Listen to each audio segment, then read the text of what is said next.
Je me suis rendu compte qu'avec ce chapiteau arrivaient des femmes, et j'avais jamais été en Afrique du Nord, donc c'est la première fois que j'ai vu des femmes venant d'Afrique du Nord avec des robes chatoyantes, colorées, etc., qui allaient et qui venaient sur la neige, d'ailleurs, sur la neige. Et il y avait une organisation, c'est-à-dire le bordel militaire de campagne. Nous, dans les goûts marocains, on avait créé notre BMC. Bon, justement pour que les types soient satisfaits et qu'ils n'aillent pas courir la gueuse ailleurs ou de choses. Autrement dit, ils avaient des femmes avec eux. Oui, il y avait, dans les tabords, on avait chacun son BMC. Vous pouvez nous dire un peu comment ça se passait? Ben, comment ça se passait? Il y avait d'abord, on recrutait, et on choisissait les jolies filles. Et il n'y a jamais eu de problème? Jamais de problème.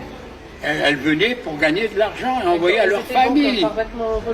Mais oui, même avant qu'il y ait la guerre, il y avait les bousbires, il y avait celui de Meknès, celui de Casa, celui de Marrakech, où il y avait nos prostituées. Les campagnes ne gagnaient pas beaucoup. C'était l'argent, ils étaient payés, ils étaient habillés.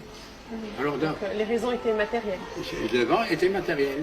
Le côté idéologique n'a pas... Non. Et surtout, ils avaient l'amour des armes. Oui, c'est dans leur tradition. C'est la tradition, justement. Donc, ils n'étaient pas conscients qu'ils combattaient contre l'idéologie nazie? Non.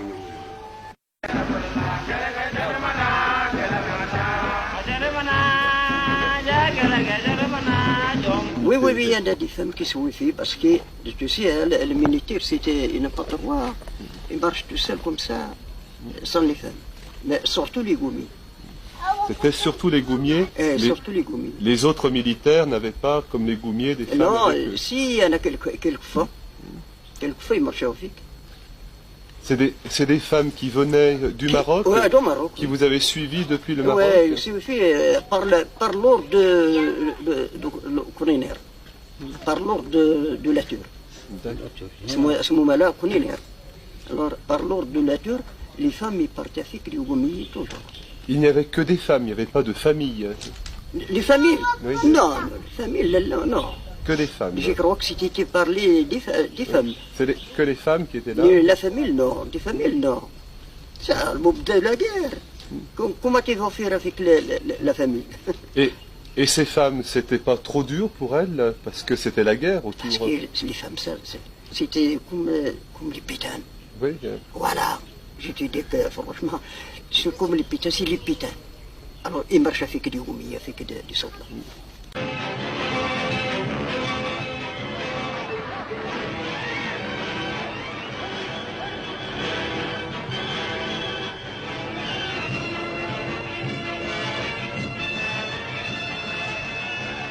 Jusque dans la plus joviale bonne humeur, ils sont semblables aux nôtres. La preuve, cette parodie de mariage qui procède de la meilleure tradition burlesque.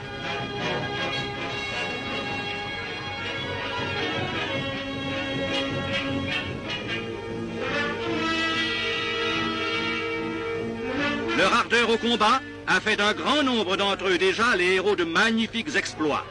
Leur simplicité les raconte mal sans doute, mais ils les mènent à bien sur le terrain avec un cran, une décision, une habileté admirable.